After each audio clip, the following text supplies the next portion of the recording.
কেইদিনমান আগত পৰীক্ষাৰ ফলাফলক লৈ যেটো বিসংগতিৰ অভিযোগ উত্থাপন হৈছিল এই ক্ষেত্ৰত বিসংগতি ঠিক নহয়। এটা কথা ইয়াৰ পৰিপ্ৰেক্ষিতটো চাব লাগিব যে এই মহাবিদ্যালয়খিনি ইয়াৰ আগতে গুৱাহাটী ইউনিভাৰ্চিটিত এফিলিয়েটেড হৈ আছে। এতিয়া গুৱাহাটী ইউনিভাৰ্চিটিৰ ইভালুৱেশ্যনৰ প্ৰচেছটো বেলেগ, বড'লেণ্ড ইউনিভাৰ্চিটিৰ ইভালুৱেশ্যনৰ প্ৰচেছটো বেলেগ।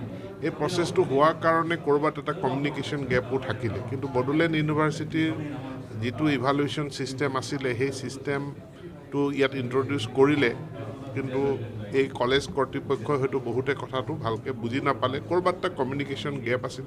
গতিকে ইয়াৰ এটা অৰিয়েণ্টেশ্যন ৱৰ্কশ্বপ তেওঁলোকে কৰিছে, কলেজবিলাকৰ লগত তেওঁলোকে সভা সমিতি অনুষ্ঠিত কৰিছে, সমস্যাটো সোনকালে মীমাংসা হ'ব।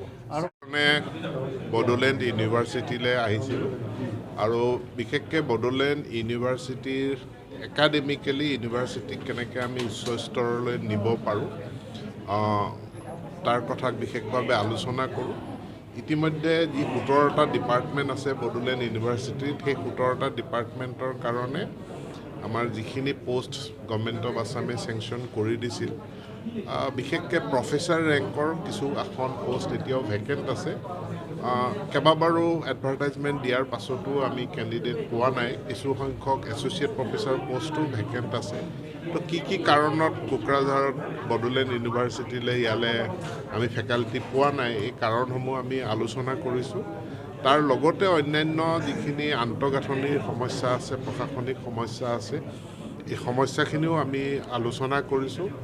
আৰু আলোচনা কৰি বিশেষকৈ আমি বিদ্যায়তনিক দিশত কেনেকৈ উৎকৰ্ষ সাধন কৰিব পৰা হ'ব, তাৰ কাৰণে মই 3গৰাকী ডিন ছায়েন্সৰ, কমাৰ্চৰ আৰু ছ'চিয়েল ছায়েন্স তেওঁলোকক এটা প্ৰতিবেদন দিবৰ কাৰণে মই জনাইছোঁ। তেওঁলোকে খুব সোনকালে প্ৰতিবেদন দিব আৰু আমি সেই অনুপাতে আমি ব্যৱস্থা গ্ৰহণ কৰিম। কেইদিনমান আগত পৰীক্ষাৰ ফলাফলক লৈ যেটো বিসংগতিৰ অভিযোগ উত্থাপন হৈছিল এই ক্ষেত্ৰত বিসংগতি ঠিক নহয়। এটা কথা ইয়াৰ পৰিপ্ৰেক্ষিতটো চাব লাগিব যে এই মহাবিদ্যালয়খিনি ইয়াৰ আগতে গুৱাহাটী ইউনিভাৰ্চিটিত এফিলিয়েটেড হৈ আছে। এতিয়া গুৱাহাটী ইউনিভাৰ্চিটিৰ ইভালুৱেশ্যনৰ প্ৰচেছটো বেলেগ, বড'লেণ্ড ইউনিভাৰ্চিটিৰ ইভালুৱেশ্যনৰ প্ৰচেছটো বেলেগ।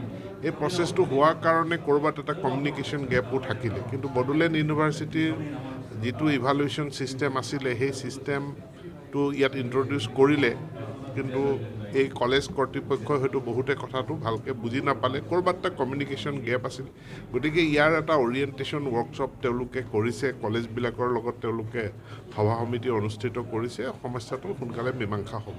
আৰু যেটো ডেভেলপমেণ্ট ফাণ্ড আত্মসাৎ কৰাৰ এনেকুৱা অভিযোগো উঠিছে। CM ভিজিলেন্সে যদি কৰিছে তেওঁলোকক এইটো তদন্ত কৰিবলৈ দিয়ক, আমি তাত নোসোমাওঁ।